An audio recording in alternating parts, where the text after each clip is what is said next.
In the history of human exploration, civilizations rise and fall, but they rarely just disappear into thin air.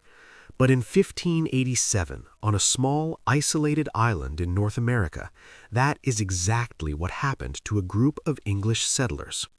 115 men, women, and children were left behind to build a new world. They were never seen again.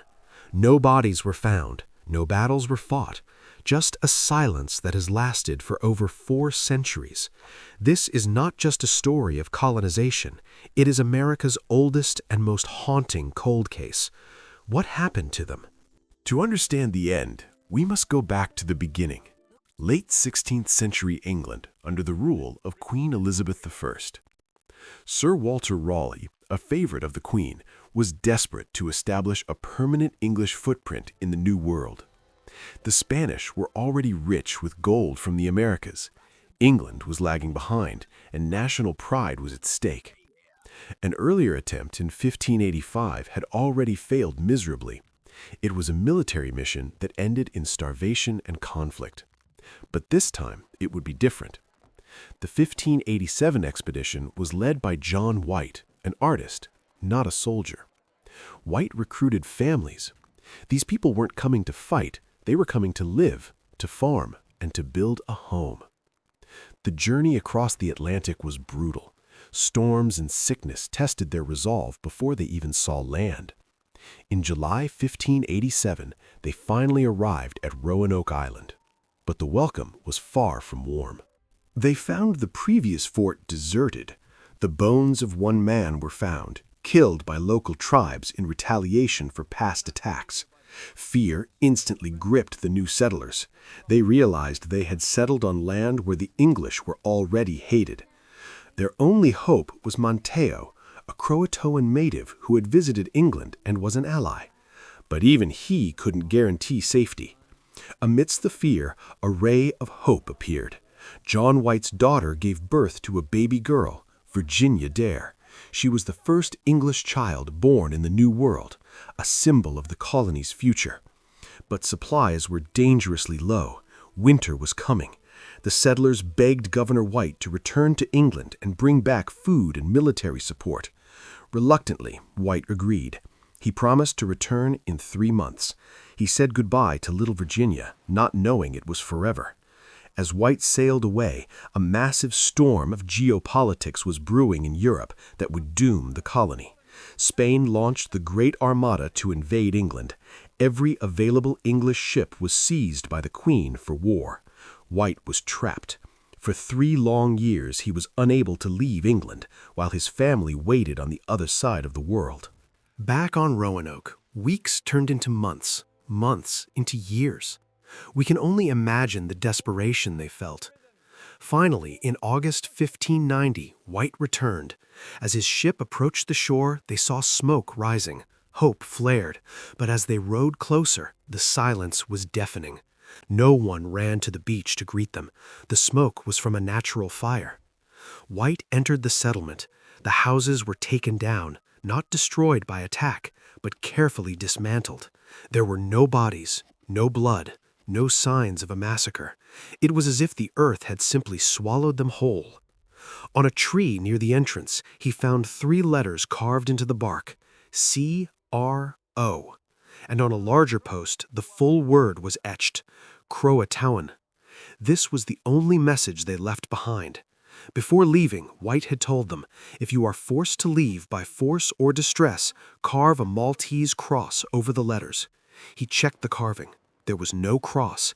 This meant the settlers had left willingly. But to where? Croatoan was the home of Manteo's tribe, 50 miles south. White believed they had gone there to live with their allies. White tried to sail to Croatoan, but a massive hurricane struck. His anchor line snapped, and the crew mutinied. Defeated by the weather, White was forced to return to England, never knowing the fate of his family. The trail went cold. For centuries, the mystery of the lost colony has haunted historians. What actually happened? 3 main theories exist. Theory 1, integration. They didn't die, they simply became part of the local tribes to survive. Years later, settlers in the area reported seeing Native Americans with gray eyes and blonde hair, traits of the English. The Hatteras Indians later claimed they had ancestors who could talk in a book, meaning they could read. Theory 2, the Spanish. Did Spanish soldiers from Florida sail north and wipe out the English settlement? The Spanish knew about Roanoke and wanted to destroy it, but there is no record in Spanish archives of such an attack. Theory 3, the Dare Stones. In 1937, a tourist found a quartz stone in a swamp that told a horrific story. Carved allegedly by Eleanor Dare, it claimed that the colony was attacked by savages and only 7 people survived. Dozens more stones appeared, leading to a media frenzy. Most were proven to be hoaxes, but the first stone remains debated. Recent analysis suggests the first stone could be authentic. If true, it confirms a violent end for many settlers. But the biggest breakthrough came recently, not from a stone, but from John White's own map. Experts noticed a paper patch on the map. When they looked through it using light, they found a hidden symbol, a fort. The fort was located inland at a place now called Site X. Did the colonists split up? One group to Croatoan, one inland? Archaeologists dug at Site X. They found English pottery, nails, and items dating exactly to the late 1500s. They even found a priming flask for a gun, something a settler would never discard unless they were in extreme distress. The evidence suggests the colony likely split into 2 groups. They left the island to survive, moving inland. They didn't vanish into thin air. They vanished into the American landscape, assimilating with the people who were already here. Their bloodlines likely flow in the veins of people living in North Carolina today, unaware of their connection to history. The story of Roanoke is not a ghost story. It is a survival story. It is the story of the first American melting pot. However, the fate of little Virginia Dare remains the heart of the mystery. Did she grow up? Did she have children? Local legends say she transformed into a white deer, roaming these woods forever, a spirit that can never be caught. We may never know the full truth. The trees of Roanoke keep their secrets well. Roanoke is just the beginning. The world is full of things we cannot explain. But wait, there is one more chilling possibility we haven't discussed: the confession of Chief Powhatan.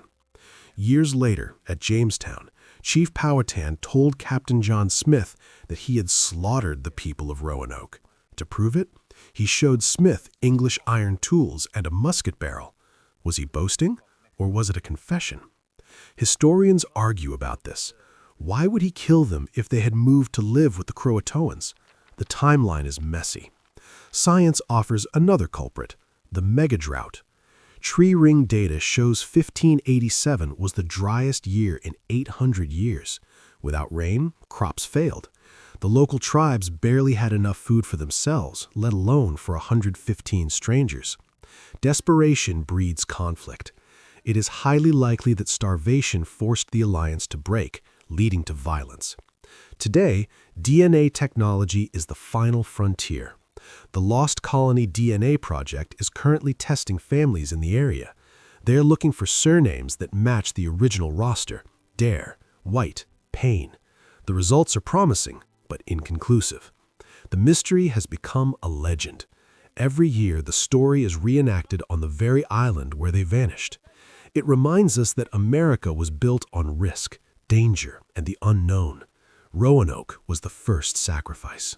Time erases many things, but the word Croatoan refuses to be erased. It is a puzzle piece that doesn't fit.